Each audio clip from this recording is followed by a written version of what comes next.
Les amis, j'espère que vous allez bien, on se retrouve pour une toute nouvelle vidéo. Comme vous pouvez le voir, un ciel un petit peu gris, des flaques d'eau par terre. Je suis bel et bien en Normandie. C'est un breton qui dit ça les gars, gros CSC. Mais les gars, si je suis en Normandie, pas loin de Dieppe, à Penly, pour être un petit peu plus précis, c'est pas pour rien. Aujourd'hui, on va passer une journée exceptionnelle, je suis privilégié et tout ça, c'est grâce à EDF. À Penly se passe le plus gros chantier d'Europe. Ici vont être construits 2 réacteurs nucléaires, mais pas n'importe lesquels, et c'est ce qu'on va voir aujourd'hui. Et je vous emmène avec moi, suivez-moi. Du coup, on va prendre un Polaris. C'est des engins qui nous permettent de se déplacer sur le chantier. Vous allez voir, ça ressemble un petit peu à des buggy. Je me mets à côté de toi, Ludo? Ouais, vas-y.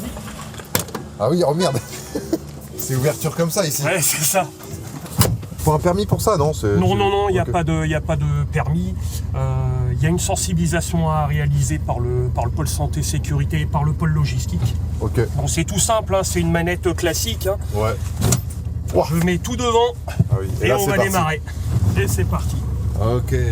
Laissez-moi vous présenter Ludo, le préventeur santé et sécurité, d'où son casque vert. Autant vous dire qu'avec Ludo, on ne rigole pas avec les règles de sécurité. Vous le verrez tout au long de la vidéo, mais un chantier, c'est une zone à risque. Il y a des zones avec des engins de chantier gigantesques, des grues, des falaises, bref, de quoi se faire mal. Et Ludo, s'il est ici, c'est pour faire en sorte que tout se passe bien et qu'il n'y ait aucun accident. Et évidemment, des Ludos sur le site, il y en a plusieurs. Des gens comme toi sur ce site, il y en a beaucoup? On est une quarantaine en fait de personnes à faire de la prévention constamment. On est tous fiers en fait sur ce projet de garantir l'énergie de demain. Et c'est vraiment l'objectif de ce projet. Moi, c'est la première fois, Ludo, que je viens sur un site de centrale nucléaire. La centrale nucléaire, faut attendre son fonctionnement en 2038. Tu dis 2038, moi j'ai cru voir que les travaux avaient commencé en 2024, c'est ça? Alors on a débuté le chantier effectivement au 1er juillet 2024 et on a effectivement une grosse phase de travaux préparatoires. Ah ouais, 14 ans, oui, c'est spécial. Notre priorité, c'est la sécurité. On a un objectif qui est de 0 accident grave et mortel. Et pour atteindre cet objectif, il faut faire de la présence terrain. Et pour l'instant, combien d'accidents mortels là? 0 accident mortel et on n'en veut pas du tout. Parfait, eh ben, trop bien. Et c'est ce qu'on va voir tout au long de cette vidéo évidemment les amis. Donc n'hésitez pas à soutenir le petit pouce, le petit abonnement qui fait plaisir. Les gars, petit stop pour voir, regardez. On voit vraiment la mer et tous les travaux qui sont en train de se faire là à côté. On a une belle vue ici, hein. C'est magnifique. Et donc là, c'est la Manche. C'est comme en nord de la Bretagne quoi, c'est la même mer. Elle est froide quoi. Ouais, c'est ça. Elle est froide et ouais, elle donne pas forcément envie. Les amis, on se retrouve avec Fad. Tu vas bien Fad? Bonjour Romain. Deuxième personne importante sur ce chantier EPR2, Fad. Il est le responsable de toutes les infrastructures du site. À la base, sur le chantier, il n'y avait absolument rien. Et ce chantier, petit à petit, s'est transformé en véritable petite ville autonome. Quand Fad est arrivé, ils étaient une dizaine grand max. Maintenant, ils sont un peu plus de 1000 et à terme, ils seront presque une dizaine de milliers. Donc, faut bien réussir à accueillir tout ce petit monde. L'une des infrastructures qu'on est actuellement en train de réaliser, c'est ce que vous voyez là, c'est le poste source. Donc un poste source électrique. Juste pour te donner un ordre de grandeur, c'est un poste source qui permet à peu près d'alimenter 100 000 foyers. Ce petit truc là, parce que c'est pas si grand pour 100 000 foyers. Ça, à terme, ça permettra d'alimenter l'ensemble des besoins électriques du chantier. Moi, je suis issu d'une formation assez généraliste. J'ai un diplôme d'ingénieur généraliste. Et quand on arrive sur site et qu'on doit, par exemple, faire des diagnostics pyrotechniques, enfin, je savais pas ce que c'était. Un diagnostic pyrotechnique, c'est concernant le feu, je suppose? Quand je vois pyro, moi c'est feu. Explosif, ouais. Et parce qu'en fait, la Normandie est une région qui a connu pas mal d'impact de la Deuxième Guerre mondiale et on trouve des choses. T'as trouvé des choses? Oui, voilà, on a trouvé un obus qui date de la Deuxième Guerre mondiale, par exemple. Et les obus, il faut faire gaffe aussi. Ah oui, du coup, il y a une procédure assez spécifique en fait. Il faut appeler les démineurs. Il y a aussi des diagnostics archéologiques, des fouilles archéologiques préventives. Donc on fait de l'archéologie avant d'attaquer un terrain. Donc on est sur plusieurs dizaines d'hectares. Et là encore, on a été bien servi. On a trouvé une superposition de 2 nécropoles, de 2 cimetières en fait. Un qui date de la période gallo-romaine, donc 2000 ans à peu près. Vous avez trouvé un cimetière qui date de l'époque gallo-romaine. Voilà, donc avec plus de 200 sépultures. Et ce qui est magique encore, c'est qu'on a trouvé d'abord un cimetière mérovingien. Là, retour au cours d'histoire de 5e, l'époque des mérovingiens, je sais plus c'est quand ça. Dites-nous en commentaire, voir si vous avez révisé. Au-delà de l'intérêt de construire 2 réacteurs sur site, on se dit quand même on fait avancer un peu la science. Et entre les deux, il y a un obus de la Seconde Guerre. pas entre les deux du coup, mais, Non, mais c'est voilà. sur les couches les plus superficielles, oui, on peut trouver des obus de la Deuxième Guerre mondiale. Pour le rappeler vite fait aux gens, donc là, c'est le chantier, c'est pour 2 nouveaux réacteurs nucléaires. Absolument. Mais à côté, il y a aussi une centrale nucléaire qui est en activité, qui date d'il y a une quarantaine d'années. Quarantaine d'années à peu près. Donc il y a les 2 réacteurs historiques et actuellement, on est en train de construire 2 nouveaux réacteurs EPR2. C'est 2 réacteurs de 1670 MW. Ouais, ça, les gars, on s'en rend pas forcément compte. Ça correspond à quoi? Ça correspond avec ces 2 réacteurs à la consommation de toute la région Normandie. Donc avec les 2 nouveaux réacteurs, tu peux alimenter toute la Normandie. Toute la Normandie, Basse-Normandie, Haute-Normandie. Basse-Normandie, Haute-Normandie, foyer et besoins industriels. Voilà. Ah oui, ça régale. Bon, à ce qui paraît fade, on est dans un lieu stratégique. Est-ce que tu peux m'expliquer pourquoi? Il s'agit de la plateforme d'accès principale du chantier. Cette esplanade-là va pouvoir permettre d'accueillir l'ensemble des intervenants, des piétons qui vont prendre leur bus pour aller dans les différentes zones de travail, mais également les accès camions pour les approvisionnements matériels et matériaux. Donc c'est un petit village industriel. Un village industriel. Cette plateforme est desservie à la fois par le mode routier, parce qu'on a les accès qui sont juste derrière, donc les camions, et demain, par la voie ferrée, donc on a une voie ferrée juste par là. C'est ce qu'on a vu en arrivant. Exactement. Donc tu peux être livré en camion et en train. Voilà. Magnifique. Juste pas en avion parce qu'on n'a pas aménagé un aérodrome. Mais... C'est compliqué. C'est là où on a besoin vraiment de touche à tout. Même si EDF recrute dans plus de 230 métiers depuis le CAP jusqu'au Bac+5, on a besoin de gens qui sont passionnés par faire de nouvelles choses tous les jours. Mais je crois, Fad, c'est notre point commun. Ça, moi aussi, j'ai fait le choix de ne pas me spécialiser. Je touche à tout aussi. Ouais. Alors, je suis pas ingénieur, hein, mais j'aime bien essayer plein de trucs, tu vois. Les amis, on part directement s'habiller. Donc là, c'est un skin vraiment Ludo. Hein. On va avoir la même tenue que toi, quoi. C'est vraiment le one team.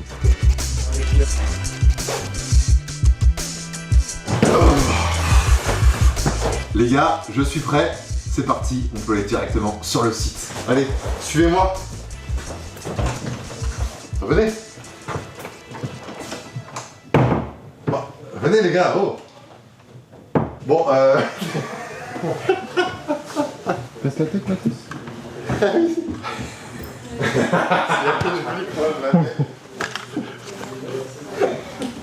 Bon Ludo, je suis vraiment équipé normalement là. Eh ben oui, je te félicite, tu es bien équipé. Je te propose maintenant en fait, d'aller faire la sensibilisation de la Polaris. Il y a des radars, il y a des gens qui viennent t'interpeller si t'es trop rapide. Alors effectivement, on a une police de site, ce qu'on Non. appelle une police de site, oui, qui vient faire de la sensibilisation en Ok. fait, aux règles de conduite et qui peut éventuellement te stopper. Ça rigole vraiment pas. Non. Eh ben c'est parti Ludo, je te suis.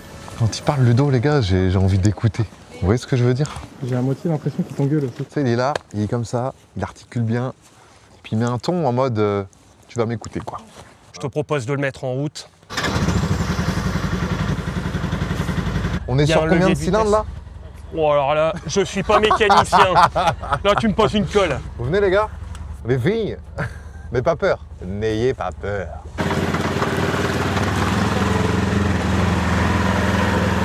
Bon bah Romain, maintenant que tu es sensibilisé à la conduite de la Polaris, je te propose de faire un petit tour du site. C'est parti.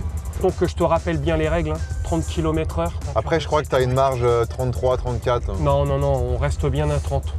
Tu n'essaies pas de me gruger. Ok, Non, ok, Ludo, je t'aurais pas, je t'aurais pas. Toi, pour faire ce métier, t'as fait quoi comme étude? Alors, j'ai de base, en fait, j'ai un DUT génie civil. Ah, j'ai un pote qui a fait ça à l'époque à Rennes. Le génie civil, c'est tout ce qui est expert dans le bâtiment et Ouais, les c'est travaux ça, ouais. publics. Ouais. Et j'ai fait 10 ans en fait de travaux génie civil, en Ouais. fait dans la maintenance nucléaire. Et derrière, je suis passé en fait à la prévention des risques. Ah oui, là, le goudron est vraiment tout neuf. quoi. La piste a été refaite, vu en fait ce qui passe dessus. On a des convois, d'enrochement là, actuellement. Ah oui, il a le camion devant a des énormes rochers dans C'est ça. dans la benne. Ouais. Là, on n'a pas de chance sur la météo. Hein. C'est souvent comme ça en Normandie, non? Non, on a beaucoup de soleil. La Normandie est une très belle région. T'es né où, Ludo? Alors moi, je suis né dans le Pas-de-Calais, Ah ouais, t'es né dans le Oui. Pas-de-Calais. Où Oui. ça? du côté de Saint-Omer. Ah ouais, je connais un petit peu. Donc si tu observes là, on arrive à côté d'une zone protégée. Donc une zone où on laisse la faune et la flore en fait se développer. On a des zones sur lesquelles on ne touchera pas, on ne viendra pas la dénaturer. Ah là c'est vraiment la vraie centrale nucléaire. Ça, on est sur la vraie centrale. Ça, c'en est une, ça. Ça, c'en est une. Ça, on est sur une unité. Ah, mais il y en a deux, du coup. Il y en a C'est ça, un premier et réacteur deux. et deuxième réacteur. Ouais, ça date de 90. Ah ouais, la vache. Waouh, la vue de fou. Ok, et ben Ludo, on est arrivé. On est au Belvédère, c'est ça? C'est ça, le Belvédère. Et là, ouais, tout est en train de se construire, donc ça veut dire que les réacteurs vont être par là, quoi. C'est ça, il faut imaginer les réacteurs de ce côté-là. Dernière personne qui va nous accompagner sur ce chantier, c'est Clément, adjoint du directeur de projet. Autant vous dire que là, ça pèse un petit peu. C'est un peu lui qui chapeaute tout, pour tout vous dire. En soi, son rôle, il est simple, c'est de manier d'une main de maître toutes ses équipes pour faire en sorte que, par exemple, les délais soient respectés, que la sécurité soit présente, que tout se passe comme prévu. Bon, Clément, j'espère que tu vas bien. Ouais, ça va, ça va. Si on est là, au Belvédère, c'est déjà de 1 pour voir un petit peu l'envergure des travaux. C'est là qu'on se rend compte vraiment que c'est un chantier monumental, quoi. Ouais. Et c'est pas pour rien que c'est le plus grand chantier d'Europe, de ce qu'on m'a dit. Clément, toi, tu es plus spécialisé dans... Enfin, tu sais comment ça marche une centrale nucléaire. Est-ce que tu peux expliquer rapidement à mes abonnés comment marche une centrale nucléaire sans trop les perdre? Bon, on va tenter ça. Donc, est-ce que tu sais ce que c'est qu'une locomotive à vapeur? Ouais. En gros, une locomotive à vapeur... Elle a besoin de quelque chose pour avancer. Voilà, donc tu chauffes de l'eau, Ouais, et l'eau, elle fait de la vapeur. ok. Donc la vapeur, si tu la bloques, elle monte en pression. Donc nous, c'est ce qu'on fait. Dans une centrale nucléaire, on chauffe de l'eau pour faire de la vapeur. On n'a rien inventé, en fait. On reprend un principe qui existe depuis très longtemps. Et une fois qu'on a chauffé cette vapeur, on l'envoie vers une turbine. C'est un peu comme ce que tu as sur ton vélo, une dynamo. C'est une turbine qui tourne très vite et qui entraîne une dynamo qui, elle, va créer de l'électricité. J'avoue, quand tu me dis là, je me dis, bah attends, trop bien. Je me dis, pourquoi tout ça pour ça? Mais après, forcément, oui, ça engage peut-être aussi pas mal de matière de sécurité, etc. pour pas que... Ouais, bien sûr, la sécurité, c'est notre premier enjeu pour nous, la sécurité des personnes et la sûreté de l'installation. Et pourquoi créer une centrale nucléaire proche de la mer? Ici, on est plutôt dans le nord de la France. La mer, elle est froide.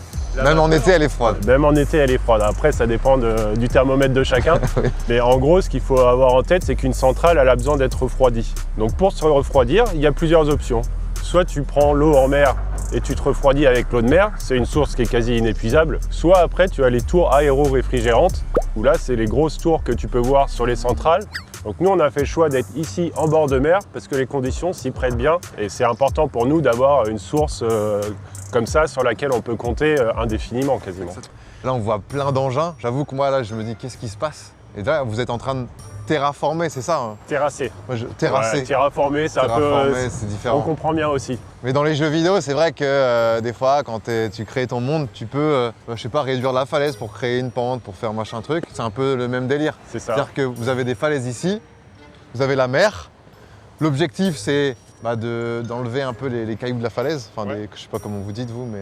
La craie, en fait, ici en Normandie, c'est de la craie. Ok, de la craie. La craie vient d'ici, enfin de... Tu peux t'en servir aussi, ouais, si tu veux. Mais enfin voilà, c'est une roche qui est particulière à la Normandie et qu'on a besoin d'enlever. Pour ensuite la mettre sur l'eau, C'est ça, pour avoir plus de place au niveau pour faire la centrale. Donc une centrale nucléaire, on voit bien sûr de l'extérieur, mais c'est aussi très profond. Donc tu as 10-15 mètres de profondeur en dessous pour pouvoir asseoir ta centrale. Donc c'est ce qu'on est en train de faire, où tu peux voir les engins qui descendent. Et l'idée aussi qu'on avait, c'est que pour faire un chantier, il faut de la place. Il faut à peu près 2 à 3 fois la place de la centrale pour faire un chantier. Donc on a pris l'opportunité d'enlever la craie dans la falaise, plusieurs millions de mètres cubes, 2 à 3 millions de mètres cubes, qu'on va mettre en mer pour créer une digue. Et ça sert à quoi d'avoir une digue? Alors la digue, elle a plusieurs rôles.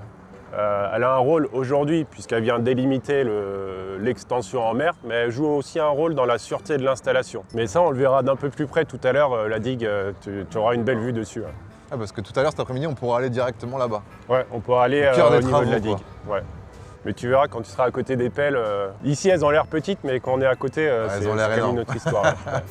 Eh ben écoute, merci Clément. Hein. Bon les amis, on est dans le réfectoire. Mais tout le monde vient manger ici, Clément? Alors ça, c'était le réfectoire il y a 3 mois quand on Ok. était encore pas trop nombreux.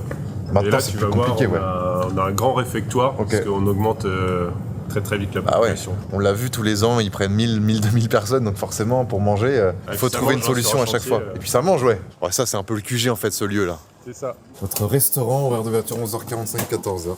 Ouais, il est un peu trop tôt. Ah, 46, non, ça vient d'ouvrir. Ça vient d'ouvrir. Waouh, oui, c'est énormissime. Là, je suis vraiment au self du lycée. Là, Ouais, c'est ça. là il y a les petits plats, c'est ça? C'est ça. Oh, les bons plats de français, ça. Bien. Paris-Brest en dessert. Oh, je suis le premier pour la journée. Bonjour. Bonjour. Paris-Brest. Tu le conseilles?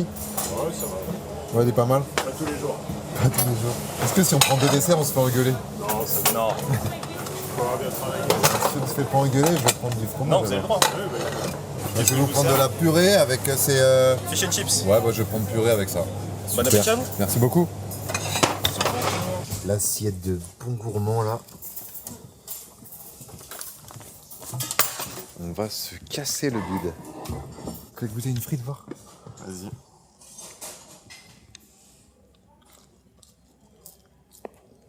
J'ai cru que tu m'aurais dit, tu en as pris 2 là. C'est vraiment les frites de la cantine. On s'en souvient. Vas-y, goûte. celle-là. C'est exactement ça. Vraiment, on les connaît tous celles-là. Bon les gars, on mange tranquillement et on se retrouve tout à l'heure. Les amis, il est maintenant 13h, il est temps d'aller dans le concret. Donc Clément, tu nous as réservé une petite surprise. Donc là, on va aller directement sur la plage, c'est ça? C'est ça. Alors, pas vraiment la plage, l'extension en mer. Donc, Oui. avant de passer dans une zone chantier, tu vois, on a toujours, on rappelle les règles de sécurité. Donc là, tu as été briefé ce matin. Ouais. Voilà, tapis rouge, il faut avoir les équipements de protection. Quand tu vois un individuelle. tapis rouge, c'est forcément qu'il doit avoir les équipements, tous les équipements. Voilà. Donc on Bon, y bah, va. let's go. C'est parti les amis, suivez-nous. Donc là, tu vois, on arrive sur le chantier. Donc on est toujours sur le tapis rouge. Tu peux voir là à droite, on a tous oui. les engins. Là, on Donc, voit vraiment beaucoup d'engins Ouais. là. Donc tu vois, les godets, c'est quand même des godets de grosses pelles, de gros engins. C'est quand même pas non plus des choses habituelles. Hein. On est Ouais. vraiment sur un chantier d'envergure. Donc là, on est d'accord Clément, que tout ça n'existait pas. Alors tout ça n'existait pas. Alors il y a 30 ans, ça n'existait pas quand on a fait les premières centrales. Ouais. Quand on est arrivé au mois de juillet de l'an dernier, la digue s'est arrêtée au niveau de la clôture que tu peux voir là, juste devant nous. Et Ouais. nous, on est en train de créer la digue qui est au-delà. Donc c'est ça les 20 hectares. À partir de la clôture là, tout ça Ouais. c'est ce que vous avez créé là en même pas Voilà, de l'autre côté, en même là. pas un an quoi. Ouais, c'est ça. Donc ce que tu peux voir, la digue, en fait, c'est quoi? C'est comme toi, quand tu étais petit, tu as peut-être fait des barrages au bord de la mer. Si Oui, tu fais c'est un ça, barrage avec du sable, ça tient pas. Non. Donc nous, ce qu'on fait, c'est qu'on crée plusieurs couches dans la digue avec des gros rochers qu'on amène soit par la mer, soit par la terre, qu'on vient mettre au fond de l'eau. Et après, on fait différentes couches qui nous permettent de faire une digue. Donc c'est ce que tu peux voir là. Ouais, je vois, ouais. Et à la fin, on finit par des gros blocs cubiques qu'on appelle des BCR. On en a 15 000. Et ça constitue la carapace de la digue. Ouais, c'est quand même immense hein, quand tu regardes. Donc pour te donner un ordre de grandeur, là, la pelle que tu peux voir, la pelle orange, la pelle, elle fait à peu près 350 tonnes. Juste la pelle. Quand tu compares avec celle qui est derrière, Alors celle de derrière, elle fait déjà près de 100 tonnes. elle est immense Ouais, cette pelle. c'est immense, ouais. C'est immense. Là, on le voit clairement faire. Hein. Il prend le bloc. Donc là, tu es dans du Minecraft. Là. Voilà. Par contre, il doit kiffer, tu vois. Il est en train de conduire une pelle de 300 tonnes face à la mer sur une digue créée par lui-même. Non, le boss, quoi. Donc Ouais, là, il y a tu un peux autre voir, là, engin qui c'est des arrive. enrochements là, qui arrivent. Ok. Donc c'est des enrochements qui font entre 3 et 6 tonnes. Ça, c'est ce qu'on met juste derrière les BCR. Plus c'est gros, plus c'est face à la mer. Plus on les met devant, Ok. en fait. Ça, c'est du granit, hein. Et donc là, tu vois, le premier engin a terminé. C'est ça. Faut pas perdre de temps, l'autre arrive. Ouais. Et il va enlever les cailloux un par un avec sa pelle, quoi. Ah, c'était intéressant, ça. Hein. Là, on est dans un jeu vidéo, là. Les amis, regardez qui voilà. Héloïse, tu vas bien? Ça va très bien, merci. Oh, j'étais à 2 doigts de prendre le vent du siècle. Héloïse, enchantée. Donc toi, on m'a dit que c'est toi qui gérais les engins qui étaient ici. Je gère pas les engins, j'en conduis un, voire deux. Ok, donc c'est ça en fait ton métier, c'est que tu conduis des engins ici, sur ce C'est ça, chantier. tout à fait. On peut le voir les gars, c'est des engins qui sont énormissimes. Je suppose que pour conduire ça, il faut un permis, non? Oui, j'ai des cassettes. C'est des cassettes qu'il faut? Oui, c'est ça. Et des Parce habilitations. que cassettes, moi quand je pense aux cassettes, je pense au mec qui est en rayon et qui doit conduire son truc. Et qui Il y en doit- a plein des cassettes, il y en a toute une multitude. Il faut Ok. des cassettes pour conduire les pelles, il faut des cassettes. C'est pas un permis pour poids tous les lourd, engins. c'est vraiment un Non, cassette. rien à voir, j'ai pas le droit de conduire C'est des juste poids que c'est un cassette spécial pour des engins méga lourds. lourds. C'est ça. J'ai le cassette Tombro spécifique. Ok. Ça c'est un tombereau, c'est ça? C'est ça. Ok. Et c'est ce qu'on va voir tout à l'heure parce qu'évidemment, on va monter dedans. Est-ce qu'on aura le droit de faire un tour? Ça peut se faire. Ça peut se faire, on verra bien. Toi, Héloïse, ça fait combien de temps que tu es sur ce chantier? Ça fait un petit peu moins d'un an. Un petit peu moins d'un an, mais ça fait presque depuis le début, quoi. C'est ça. pense Je que suis arrivée ça au va. début. Je suis Ouais, t'es arrivée, arrivée tout au c'était début. complètement désert ici. Ok, trop bien. Héloïse, je pense qu'il est temps qu'on aille voir et qu'on monte dans ce tombereau. Eh ben, comment on monte là-dedans parce que c'est super haut? Et ben, il va falloir accéder à l'escalier. Ok, il y a un escalier de l'autre côté. C'est ça. Je monte par là ou moi je monte de l'autre côté? Non, c'est par ici et tu prends toujours 3 points d'appui. Tes 2 mains et un pied. Héloïse, mets-toi à côté de la roue pour voir. Tu fais la taille d'une roue de tombereau. C'est ça. 1m70. Un peu de choses. Héloïse, c'est quoi ça? Un gilet de sauvetage, indispensable en bas. Ok. Donc là, ça veut dire qu'on va aller jusqu'en bas là? C'est ça. Parfait. Tu rentres dedans, c'est bon? Ouais, c'est bon. Faut que tu puisses respirer. Hein. Bien beau de faire de la muscu, mais... Ah, je suis à la limite là. Romain, pendant que tu t'équipes, le gilet de sauvetage, c'est important de le porter lorsqu'on n'a pas de protection collective à proximité de l'eau. Bonne visite. Merci Ludo, merci à toi. Bonne visite. Casque vert les gars. Let's go. Allez, c'est parti. Tiens Héloïse, je te laisse juste me filmer parce que sinon je vais me casser la gueule. J'ai le casque vert qui me regarde. Attention, on respecte les 3 points d'appui. Ok. Voilà. Parfait. Ah oui. Ah, vous paraissez tout petit là. Bah alors. Il y a quand même 2 places. Hein. Ouais, il y a 2 places. Et non, t'es tout le temps toute seule. Ouais. Et en fait, tu fais des allers-retours. Et après, souvent, il y a un mec avec une pelle qui vient ramasser ce que tu lui donnes. Bah, en fait, on me charge ce dont j'ai besoin. Ok. Ça peut être des petits cailloux, des gros cailloux, de la craie éventuellement. Ça peut être de tout, quoi. Ça braque super bien. Hein. Pas besoin d'être une brute, quoi.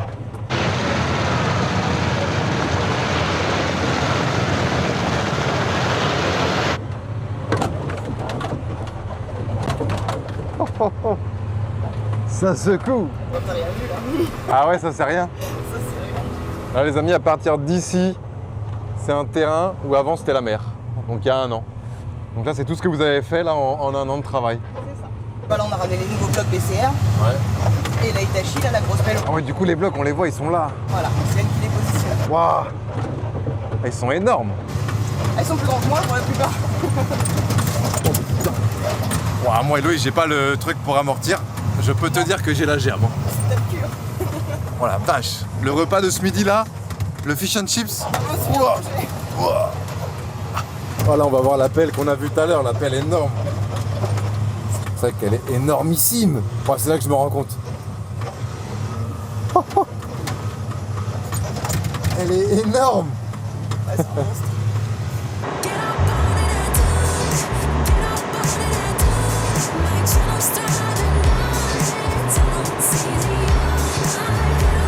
Bon là Clément, du coup on est remonté un petit peu, on est remonté au niveau de la falaise. On est d'accord que ici, genre il y a 6 mois, c'était une falaise. Ici, il y a 6 mois, tu avais 50 mètres de craie au-dessus Là il y de avait toi. 50 mètres de craie au-dessus de moi. Et là du coup vous avez tout gratté, tout reculé. Voilà. Je peux voir jusque là-bas. Donc là, de là à là, ouais, il y a à peu près même plus de 50 mètres je pense. On a besoin de reculer la falaise parce que notre centrale elle va venir s'installer pour partie sur l'endroit qu'on aura dégagé. On a sorti à peu près 1 million de mètres cubes. Et comme tu l'as indiqué, on va aussi se créer une plateforme puisqu'on va faire de la préfabrication lourde. Le réacteur, tu sais, c'est un gros cylindre. À l'intérieur, il a une peau métallique qui sert à son étanchéité. Et ici, on va construire ces pièces métalliques. Donc c'est des espèces de gros tuyaux de 50 mètres de diamètre avec plusieurs dizaines de mètres de haut, de 300-400 tonnes, qu'on va préfabriquer ici. Et avec une grue géante, on va venir le prendre et le poser directement sur place. C'est pour t'éviter de le faire directement là-bas quoi. En bas, on n'a pas la place, on n'a pas les bonnes conditions de travail, etc. Tu as vu, hein, c'est petit. Si tu commences à poser des choses un peu partout, tu ne peux pas le faire. Là on a eu la théorie maintenant, place à la pratique. Donnez-moi un camion. Et regardez ce que ça fait les gars, la craie humide, la craie mouillée. Ça fait travailler un petit peu les quadriceps. Donc là Clément, pour faire ce boulot-là, en termes de pratique, comment ça se passe? Il y a combien d'engins qui sont utilisés et quels engins sont utilisés? Donc là il y a une pelleteuse, c'est ça? Ouais. Ok. Là on peut voir à côté, on a des engins qu'on a vus tout à l'heure. Ouais. Donc les tombereaux. C'est ça. Il y a quoi d'autre? Parce que là je vois des tombereaux, des pelleteuses. Il manque juste une chose, Ouais, c'est un bulldozer. un bulldozer. Donc globalement, en fait, quand on fait du terrassement, on a ce qu'on appelle des échelons. Okay. Donc un échelon de terrassement, c'est une pelle, un bulle et des tombereaux. Alors les tombereaux, c'est suivant si tu es loin, pas loin, il en faut plus ou moins, quoi. Ok. Voilà. Donc, Le bulldozer, c'est ce qui va vraiment pour aplatir tout ça, hop, choper tout le truc. alors le bulldozer, il ramène, Ok. la pelle, elle creuse, elle charge. Et elle ramène, mais c'est la pelle qui dirige. Et là derrière nous, on en a une énormissime. Avec un godet, les gars, j'ai jamais vu ça de ma vie. On peut se rapprocher, non mais c'est Ouais. c'est vraiment. Alors je sais énorme. pas ce que tu as comme...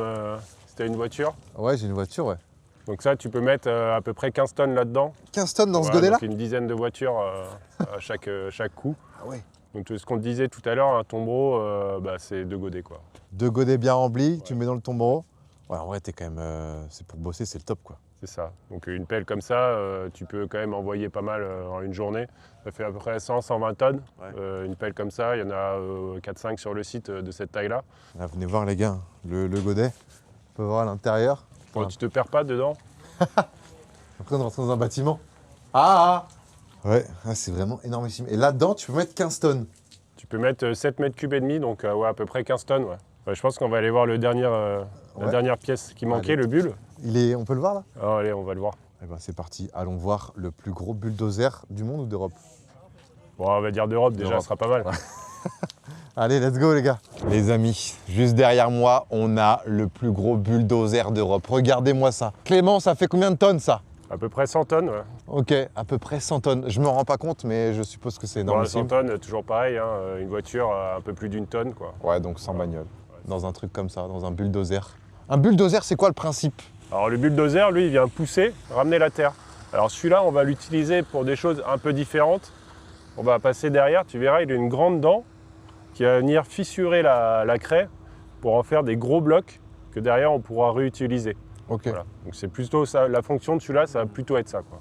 Et c'est sur mesure pour ce chantier ou ça quand même ça existe pour d'autres? Non, mais c'est un engin de série. Le D11, c'est quelque chose qui est. C'est le D11. Ouais. Donc c'est un engin de série. Après, effectivement, il y a des choses qui sont faites sur mesure par rapport aux contraintes du chantier. Le fait d'avoir une dent qui vient comme ça fissurer, c'est pas un besoin que tu peux avoir forcément ailleurs. Ok. Tu crois qu'on peut monter dedans? Allez. Attends les gars, je me mets devant là. Regardez, je me mets devant le. Ça s'appelle comment ça? La pelle? La lame. La lame.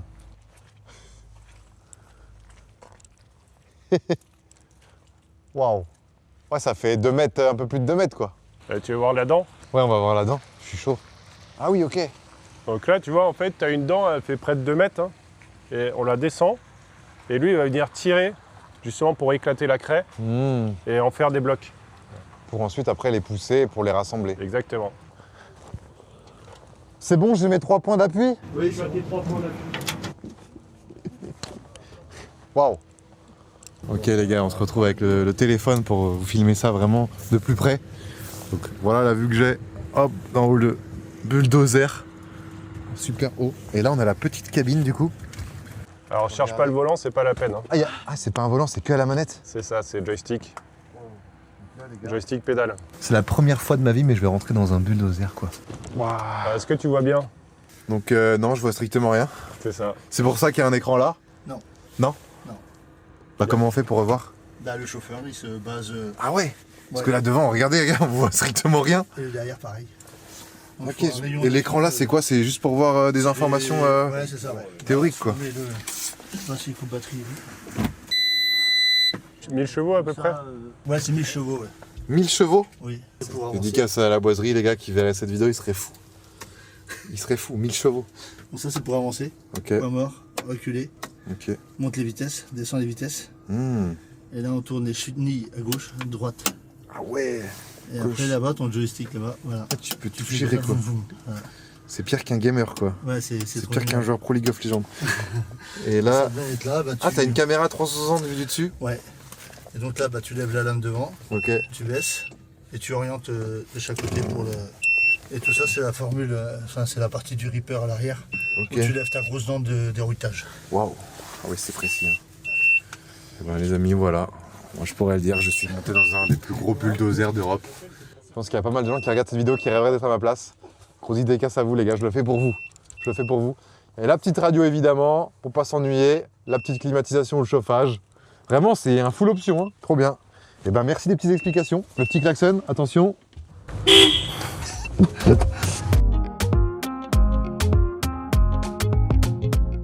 Les amis, c'est une fin de vidéo. J'espère vraiment qu'elle vous a plu. Merci encore à Ludo, évidemment. Eh ben, merci à toi d'être aussi venu nous voir. Nous, en tout cas, on était enchantés de te voir et te faire montrer en fait notre engagement sur ce projet EPR2. Eh ben, Ludo, merci beaucoup parce que sans toi, la vidéo n'aurait pas cette saveur qu'elle a là actuellement. Donc, merci beaucoup de nous apporter cette petite bonne humeur qui va bien. Merci aussi évidemment à EDF qui organise le Grand Tour. Il y a Jason Caravan qui a fait une vidéo dans la centrale de Golfech Je vous mets évidemment la vidéo en description et très bientôt il y aura d'autres créateurs qui vont faire des vidéos autour de ce sujet. Vous allez voir que c'est hyper intéressant, donc merci encore à EDF pour tout ça. J'espère vraiment que ça vous a plu. Si c'est le cas, évidemment, n'oubliez pas de mettre le petit pouce bleu des familles qui va bien, de vous abonner à la chaîne. Et puis nous les gars, on se retrouve très vite pour une prochaine vidéo. Ciao.